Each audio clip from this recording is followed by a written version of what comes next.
Okay, a little info on this. Almost every drug at one point in time was not on a drug schedule. All of these were legal pharmaceuticals, if you can believe it or not. Heroin was actually laudanum, was used back in the day as like for what is it? It was used after during the Civil War and up until like the 1920s. Right. It was commonly used. It was very popular. Yep.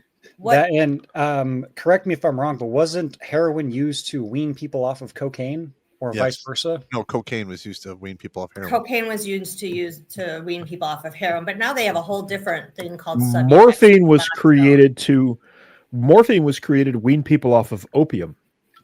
Right. But morphine became addictive in and of itself, which is why you have the shit show of these drug scheduling guides. It's a guide.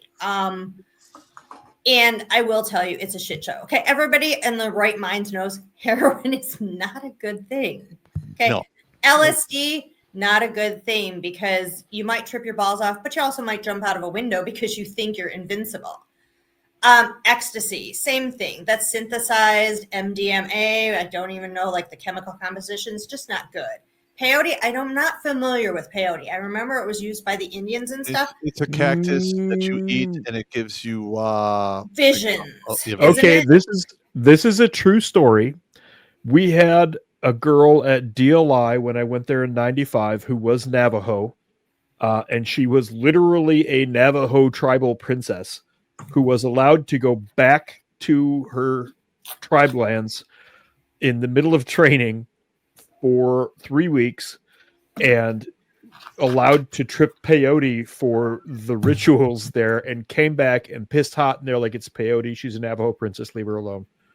We're like, what the fuck? We want to, what the fuck? Listen, man, I've seen some crazy shit in regards to religious services in the Army. Mm-hmm. Okay.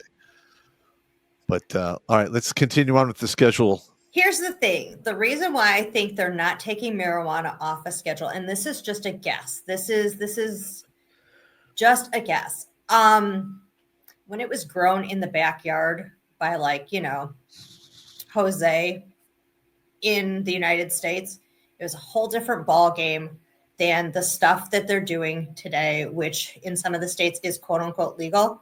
It's being manufactured. It's being tweaked. Remember how we talked about the different isomers and stuff? Uh-huh. They're taking a scientific approach to make marijuana for different buzzes, for this, for that. I can't smoke it. Do you remember the client? Do you remember the client that I had in 2019 when I had my marketing company up in Lansing? Yeah. They had a grow lab where they were wearing freaking suits, like still suits, to work in this grow lab. They had sanitized a whole factory floor and had grow tanks that they were producing all of this hyper manufactured marijuana in. Which if you have it in that type of, if you're pure lab environment, if it's lab environment, it can't be brought down to a free-for-all because you've already modified that strain or you've already dicked around with it. Let's just say it's not the same as it once was. Now, none of these drugs all these drugs on here have the potential for abuse. They're saying no medicinal qualities is what they're saying for the Schedule 1. All right. Now, first of all, in my opinion, marijuana, there's a whole bunch of medicinal qualities to it. I myself, I started taking the gummies a few years back, and literally my alcohol consumption is like almost nothing now. They used to have, it was called Medicinal. It's a tablet for cancer or a pill for cancer patients that had cannabinoids in it. Because cannabinoids are actually for people who have cancer, will ease their pain. It doesn't get them high, or maybe it doesn't, I don't know. But it actually is more effective and safe than, say, your Duragesic patches, your fentanyl, your oxys in pain relief. So for pain relief, but then you've got another portion of the population that just wants to get stoned, and they're going to say they've got, say they stubbed their toe, but they need oxycodone because they have an ingrown toenail. So I'm never going to stand up again for these people who make these schedules, but I understand the reasoning behind it. They're trying to make it so that there are some checks and balances to try to put a little bit more stop on the legal stuff. Now, we could do a whole show on the shit that comes in that's not legal. Yep. Yeah, because I got into quite the heated argument with someone on Twitter. Shocking. Because I've seen a bunch of the conservatives, talking heads and all this, talking about, oh, ban weed because I hate the smell of it and it's destroying cities. I'm like, explain to me without telling me that you just hate a plant for growing wild. Explain to me why it is still a Schedule I drug that the government says there's no medicinal benefits for it or anything like that. And like, there's the two main chemical compounds in marijuana are THC, the one that gets you stoned, and CBD. CBD oil has been proven to stop seizures in children. It's not addictive. It's helped with PTSD. Yep. Pop can attest to that, and as well as many other veterans. Mm-hmm. It's a natural painkiller, and it's got all these benefits, but we can't research it because of reasons. Illegal. No, they do make CBD oil for those things. It is not FDA approved. It is in bottles. Some you can only buy in pharmacies. They have complete lines of it, and I can tell you that because we were going to sell it. And I'm like, guys, I don't know enough about this stuff. I'm not comfortable talking about it. It's so new that you have to be really careful with it. What kills me the most is hemp is a very viable substitute for paper. Yes. Hemp is one of the most useful substances on the planet. In Japan, they make whole villages and roofs out of this stuff.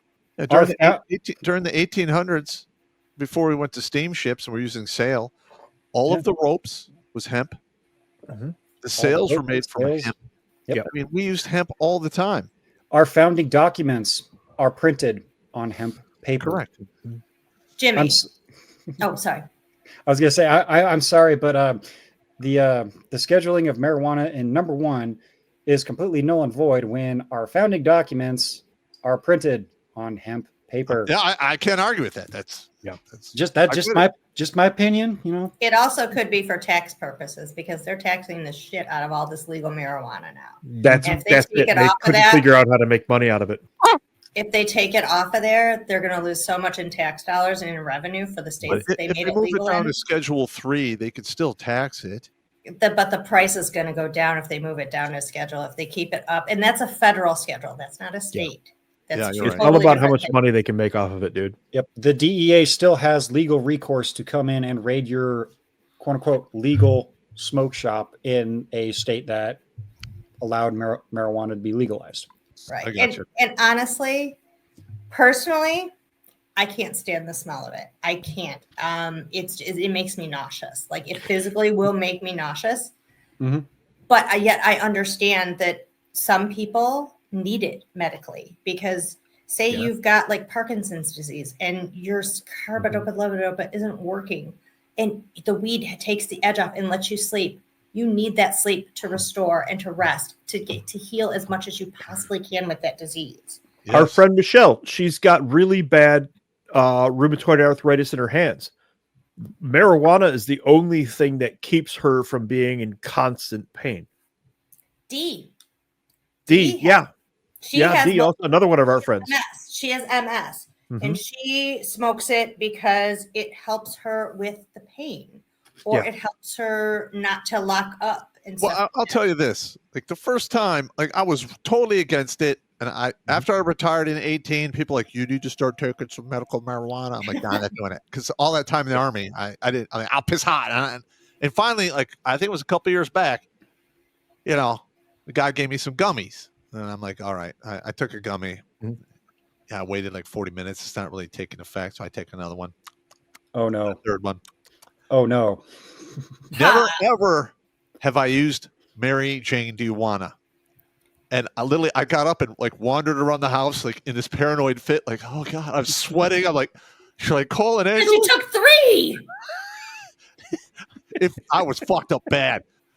It's just free. Hey, babe, how long have we known this guy? He's an idiot. I know. He just does idiot. Know what he used to take, and I was He like, just does idiot A things. literal argument between good pop, bad pop, and evil pop, walking around the lair, and finally, like good pop is like, call an ambulance. Evil pop is like, they're gonna laugh at you because you're a fucking moron. It said only try one gummy, and you ate fucking 3. You're just gonna have to ride it out. I don't know what to tell you. And he won that day, so I mean, that's when you just go into the backyard, pop, lay down, and grab onto the grass so you don't float off into space. He doesn't want to lay in his backyard. that is a good one. I like it. Oh my god! This is a guy. I walked into his bathroom in like 2009. I go, Pop, what is this? He's got like Frankenstein's lab on the counter in the bathroom. He was like extracting colloidal silver or something like that. That shit works, man. And there was. I mean, I'm serious. There was like science tubes and phylacteries and beakers and a Bunsen burner. I'm like, what the fuck is going on in here? This is what happens when Pop gets bored. Talks a lot about it. I'm like, it's just an experiment. Don't worry about it. He's like, yeah, okay. Okay. We're gonna have to make a Billy Von Baum's gonna have to make a deep fake of Breaking Bad, but it's gonna be Breaking Pop. Yeah. He's making colloidal silver. It's gotta happen. That has to happen. Breaking Pop. Here's the thing with the colloidal silver.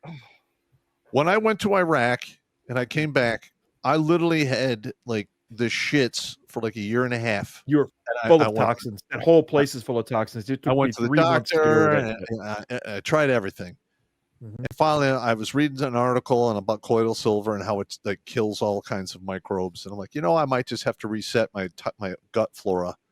So I brewed up a quart of colloidal silver on an empty stomach. I drank the whole damn thing. My ass was a water cannon for like 2 days. Like I literally, when I took a shit, I would launch into the air like 6 inches.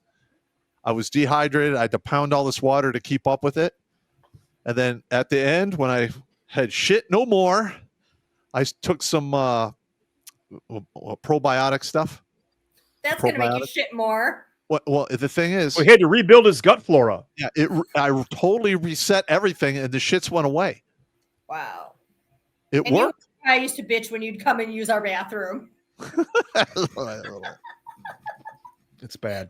What are you it's gonna bad. do? I'm not going to lie. Del Taco. He doesn't eat Del Taco anymore, thank God. Well, he did. Yeah, he did. Yes, he did. I'm done with that. I'd walk in the house and I'm like, Pop was here. Fuck. Get up the Febreze. There's just a sticky note on the bathroom door that says, sorry. No, he didn't even need to put a sticky note. I just knew. Okay. Sorry. Yeah. These things happen. Yeah. All right. Oh, God. All right. So again, with the marijuana thing. Yeah. I really think if they're going to keep it on the schedule, it should be lowered to a 3 at the most, or even lower. But here's the thing too, though. If they do lower it, all those losers from all the cartels get lighter sentences once we fucking catch them. Well, the cartels have moved on from marijuana because hell, you can grow it yourself here in America, and you can probably make it better than their ditch weed that they're sending over in bricks. They were synthesizing a lot before the United States. Oh yeah, it was. Have you ever watched Narcos? Oh yeah. Yeah. Sensimilia was one of the strongest strains that had ever hit the market. That came straight out of Mexico. I know they have a thing called bath salts, which is a simulated marijuana, which causes people to go out of their fucking mind. The zombie drug. It causes people to eat other people's faces. Yeah, that's disgusting. That. And why? Okay, here's my question. Why are people so bored that they're willing to try this, that there's a market for it? Well, because we're evil hairless monkeys. Hairless monkeys. I'm not that bored. I'll go cut the lawn with my scissors first. We're stupid. Yeah. That's it. I don't know what to tell you. I'll take my sewing scissors and trim my lawn first, okay? I'm not that bored to put this bullshit in my body. But my biggest gripe about this whole scheduling thing is marijuana, Schedule 1, no medical effects, it's the big no-no. It's like, so why is cocaine, meth, Oxycontin, Adderall codeine, ketamine, steroids, testosterone, which is a natural occurring fucking chemical, and all these other stuff. Why is all of that stuff, quote unquote, safer because the government says so? That's my biggest question that I have not gotten an answer for. Because you got to trust the science. Hold on. Let me ask something, okay? Because I wish I had a better. Well, my thing is this though: is Schedule 3. Yeah. See, and one thing is, I'm not gonna be pissed off at a dude working 10, 12 hours a day for 5 days a week, probably sometimes 6 or 7. He comes home and he smokes a joint to relax. It's just like opening up a beer. You smoke a joint, you hang out, you're fine. I have no problem with that. Okay. So Let's go with the reality of the issue here. Okay. Stoners don't start bar fights. No. I've never seen a stoner start a bar fight. No. Yeah. Yeah, but they do start fights over chicken tenders. Of course. But if you look at alcohol, which is not even on there, I mean, most of the death that happens from violence is usually alcohol related. Yep. There's people who die all the time out in and outside bars who were drinking. They get punched in the meat suit. They fall down, bump their thinking meat, and they die. And then people go to prison because a sober person is not really gonna like, oh yeah, you were looking at my wife. That's not gonna. Most guys, you're like, hey, what's going on? The guy gives an answer. You're like, just keep your distance, and then you just keep walking, you keep stepping. But when you start drinking, you're like, yeah, and you want to know why? Because I was one of those dumb motherfuckers in my early 20s. I literally went to the bar. My top option at the bar was to pick a fucking fight. Yeah, and then a consolation. I told you, honey, it was a thing. It was a Detroit thing. Yeah. Any chance we got for a fight on a Friday night, it was game on. I know that guys and girls were trying to pick fights with me, and I'd get in fights. Yeah, but it's all alcohol related. Yeah, I mean, there's a reason why I call bourbon "fuck you." We're fighting in the parking lot because that was my go-to fucking drink. Tequila was mine. Scotch is like "fuck you." We're fighting right now. I mean, that's just the way it goes. I drank tequila once. I had 2 shots. The guy I was dating had to tuck me into my own bed in my father's home. Nice. That's the first and last time I ever drank tequila because I'm not stupid. I'll try something, and then if it doesn't work out, it just doesn't happen again. My buddies used to stick give with my whiskey to watch what would happen. What? Jimmy and Jimmy? whiskey. But what'd you say, Dwarf? I said my buddies in the army used to give me shots of tequila to see what would happen. Ah, okay. It was like spinning a roulette wheel. Dwarf is going to fight. Dwarf is going to go hit on some other guy's chick and piss him off. Oh shit! I remember Alien Sex Fiend when the guy I was dancing in the pit and I got clotheslined, and you were going to charge in, and then you realized I was fine because I got up and I smiled. Oh, and yeah. I charged back in. Yeah. Yep. For those of you that don't know, those two have a histoy. 33 fucking years. Yep. Goes back. All right. Anyway. But I mean, that's my argument for now. If you would have asked me about marijuana before I started, using the gummies, I would have said, I think it should be, remain illegal. But once I saw the actual positive effects it has on my life, because I don't do it during the day, I just take it at night when I need to sleep, and that's it. How many people have that level of self-control, though, Pop, in the general population? Well, the thing is I have a high level of self-control because of all the shit I've done. You just don't walk away from the military with that kind of experience and just become a schlep rock douchebag. I just can't do it. Yep. Exactly, but that's you. And yes, this is me. Not everybody is like that. We've got, I don't even want to say it, but you've got inner city neighborhoods. This shit, they're 24/7. Oh yeah. Do you know what I mean? So where do you take it off of a schedule for the rest of the population, but yet certain areas are going to use it all the time? I don't know, because man. they're already using it all the time. So you're referring to the basketball Americans this week? Shaniqua. I understand. I get it. But the thing is we're evil headless monkeys, and we're gonna do monkey shit. I mean, that's just the way it rolls. Watch Grunt Speak live every Tuesday and Thursday at 8 p.m. Eastern. And if you want to join Pop for Supporter Sundays, go to redonkulous.com/donate and make a monthly pledge. A link is in the Meat Gazer box.